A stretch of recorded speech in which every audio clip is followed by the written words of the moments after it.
மூன்று வேதங்கள்லேருந்தும் மூன்று பாதம் காயத்ரி.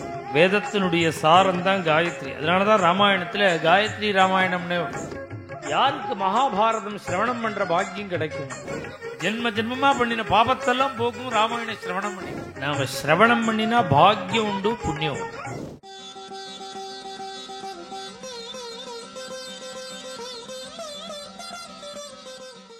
ஸ்ரீபதியான பகவான்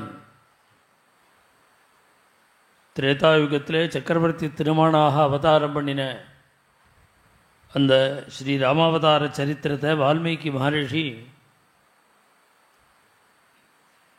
பிரம்மதேவனுடைய கிருபையினாலும் சரஸ்வதியினுடைய கிருபா கடாட்சத்தாலேயும் நாரதருடைய உபதேச பலத்தினாலேயும் ஸ்ரீமத் ராமாயணமாக 24,000 ஸ்லோகமாக ரச்சனை பண்ணுறார்.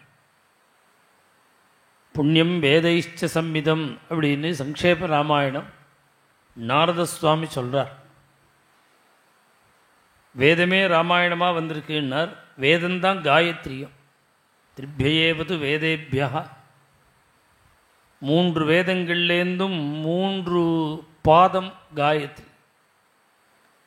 பிரணவம் பூர்பஸ்வகாங்கிற வியாகிருதி, அதோடு கூட காயத்ரி 3 பாதம்.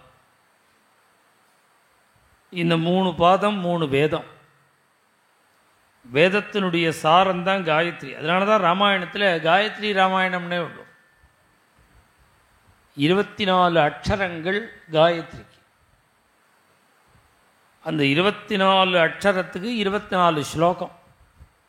எந்தெந்த அக்ஷரம் இவ 3 வேதத்தினுடைய சாரம் காயத்ரி. காயத்ரி 24 அக்ஷரம். 24 அக்ஷரத்துக்கு 24,000 ஸ்லோகமாக பண்ணினார் வால்மீகி. இது வேதம்தான், காயத்ரி தான், வேதசாரமான காயத்ரி தான்னு காண்பிக்கிற மாதிரி ஒவ்வொரு 1000த்துக்கும் காயத்ரியினுடைய ஒவ்வொரு எழுத்தை ஆரம்பமாக வச்சார்.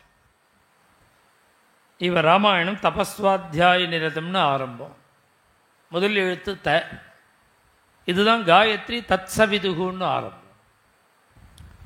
அந்த முதல் காயத்ரி எழுத்து தகாரத்தை தான் முதல் 1000த்துக்கு முதல் எழுத்தாக வைக்கிறார் வால்மீகி. இப்படி 24,000 ஸ்லோகம். இதெல்லாம் என்னென்ன கதை இல்லைன்னா, நாம் சிரவணம் பண்ணினா பாக்கியம் உண்டு, புண்ணியம் உண்டு. அப்படி நம்பி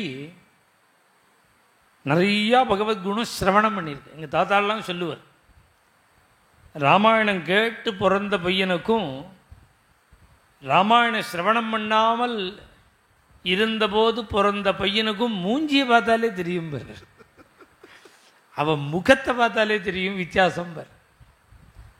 அப்படி பகவத்குணம் வேலை செய்யும். பகவத்குணம் அவ்வளோ உயர்வுங்கிற. நம்ம இதிகாச புராணங்கள் எல்லாம் கதை, வெறும் பொழுதுபோக்கு கதை இல்லை. பின்ன என்ன அப்படின்னா, யோகோ சதம் கனக ஸ்ருங்க குரம் ததாதி விப்ராய வேத விதுஷே ஜ பகுஸ்ருதாயா.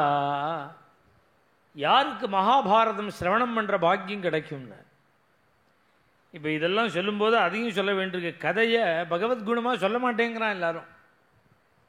இந்த கதையை கேட்டால் ஏண்டா கேட்குறோம்னு இருக்குது பல பேர் கதையை. பவதீய பதாரவிந்த சௌகந்தியலுப்த ஹிருதயேஷு கிருத பிரசங்கா. பகவத்குணம்ங்கிறது நம்முடைய பாபத்தை போக்கும், புண்ணியத்தை. அதுதானே சங்கேப ராமாயணம். இதம் பவித்ரம் பாபக்னம் புண்ணியம் வேதைஷ்ட சம்மிதம்.